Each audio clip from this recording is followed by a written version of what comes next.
ചന്ദ്രോത്ത് ഉടനൊരു കല്യാണം നടക്കുന്നല്ലാതെ ആരുടെ കല്യാണമാണെന്ന് പറഞ്ഞോ? അത് പ്രത്യേകിച്ച് പറയേണ്ട കാര്യം എന്താ? ദേവിയുടെ നന്ദന്റെയും കല്യാണം തന്നെ. അവരുടെ താലികെട്ട് കഴിഞ്ഞെങ്കിലും ആഘോഷമൊന്നും നടന്നില്ലല്ലോ. മീരയ്ക്ക് ദേവിയോട് ഇപ്പം നല്ല ഇഷ്ടാ. അതുകൊണ്ട് മീര കരുതിയിട്ടുണ്ടാവും മീര തന്നെ മുൻകൈ എടുത്ത് ദേവിയുടെ വിവാഹാഘോഷം നടത്താമെന്ന്. മാധവേട്ടന്റെ ചില സമയത്ത് രീതികൾ വെച്ച് നോക്കുമ്പോ നല്ല ബുദ്ധിമാനാണെന്ന് തോന്നും. ചില സമയത്താണെങ്കിൽ പറയുന്നതൊക്കെ മണ്ടത്തരും. അതെന്താ നീ അങ്ങനെ പറയുന്നത്? സാമാന്യ ബുദ്ധിയുള്ള ആർക്കും ഊഹിക്കാൻ പറ്റും ദേവികയുടെ കല്യാണക്കാരിയല്ല അത്ര സന്തുഷ്ടത്തോടെ മീര പറയുന്നെന്ന്. അവൾ അവളുടെ കല്യാണക്കാര്യം തന്നെയാ പറഞ്ഞത്. എന്നുവെച്ചാ അവള് നന്ദൻ തമ്മിലുള്ള കല്യാണമാണെന്നോ? അതെ അച്ഛാ, അങ്ങനെ ഒരു കല്യാണം നടക്കില്ലായിരിക്കും. പക്ഷെ മീര മനസ്സിൽ കാണുന്നത് ആ കല്യാണം തന്നെയാ. അതവളുടെ മനസ്സിലിരിക്കത്തേ ഉള്ളൂ. അങ്ങനെ എന്തെങ്കിലും നീക്കം നടന്നാ ഞാൻ പഴയ മാധവനാവും.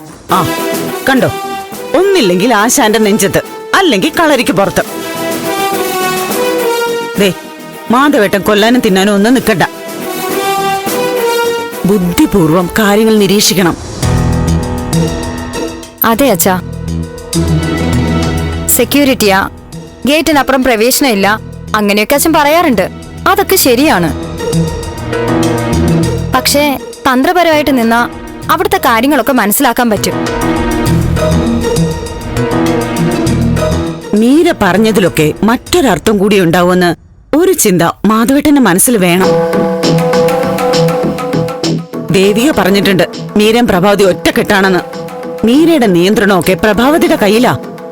അതുകൊണ്ട് പ്രഭാവതിയെ ശ്രദ്ധിക്കണം. നീ പറയുന്നതൊക്കെ എനിക്ക് മനസ്സിലാവുന്നുണ്ട്. അച്ഛാ, ഇനിയുള്ള ദിവസങ്ങള് വളരെ പ്രധാനപ്പെട്ടതാ. അവിടെ നടക്കുന്ന കാര്യങ്ങളിൽ വ്യക്തമായ ശ്രദ്ധ വേണം. ഞാൻ നോക്കിക്കോളാം.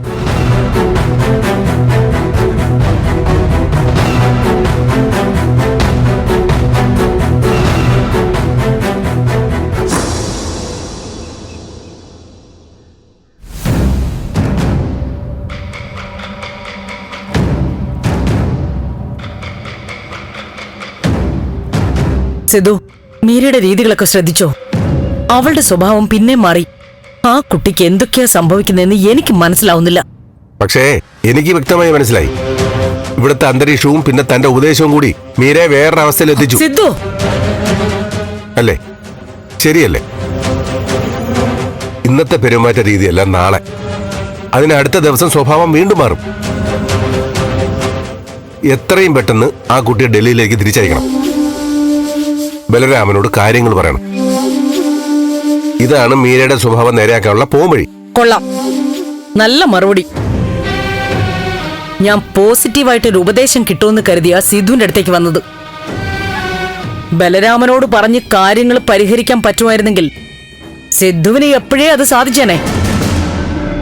ബലരാമനെ കണ്ടല്ലോ, കാര്യങ്ങൾ പറയുകയും ചെയ്തല്ലോ. പിന്നെന്തു പറ്റി? എന്താ ഉത്തരവില്ലാത്തത്? ന്യായം പറയാൻ ആർക്കും പറ്റും, പ്രവൃത്തിയിൽ കൊണ്ടുവരാനാ പ്രയാസം. ഞാൻ മനസ്സിൽ വിചാരിച്ചതൊക്കെ പ്രവൃത്തിയിൽ കൊണ്ടുവരിക തന്നെ ചെയ്യും. അതില് പിടിച്ച് ഞാൻ തർക്കിക്കുന്നില്ല. ഇപ്പൊ അതൊന്നുമല്ല വിഷയം. മീരെ ഇനി കൂടുതലൊന്ന് ശ്രദ്ധിക്കണം. സിദ്ധു അവളോട് കൂടുതൽ സ്നേഹവും വാത്സല്യവും ഒക്കെ പ്രകടിപ്പിക്കണം. അവളുടെ മനസ്സിലും ഒരുപാട് സംശയങ്ങളൊക്കെ ഉണ്ടാവും. സംശയോ? അതെ, ഞാനൊഴികെ ഇവിടെ ആരും മീരയോട് അടുപ്പമൊന്നും കാണിക്കുന്നില്ല. കല്യാണം കഴിഞ്ഞ് വരാൻ പോകുന്ന വീട്ടിൽ എന്താണ് എല്ലാവരും അകൽച്ച കാണിക്കുന്നതെന്ന് അവൾക്കും ഒരു സംശയം ഉണ്ടാവും. വീണ്ടും ഡിപ്രഷൻ അടിക്കും. അത് ശരി. അവൾക്ക് ഡിപ്രഷൻ അടിക്കോ ഇല്ലയോ നോക്കി നമുക്ക് കാര്യങ്ങൾ ചെയ്യാൻ പറ്റുമോ? പറ്റണം. ഇനി കല്യാണ ദിവസങ്ങൾ വരാൻ പോവാ. അവളായിരിക്കണം ശ്രദ്ധാകേന്ദ്രം. അവളുടെ ഇഷ്ടാനിഷ്ടങ്ങൾക്കായിരിക്കണം പ്രാധാന്യം. ഞാൻ അത് മാത്രമേ പറയുന്നുള്ളൂ.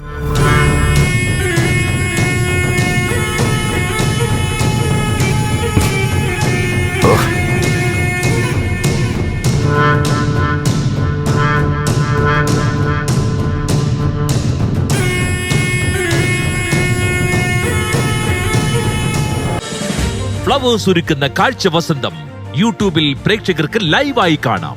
ഫ്ലവേഴ്സ് കോമഡിയിൽ ജോയിൻ ചെയ്യൂ, ആസ്വദിക്കൂ.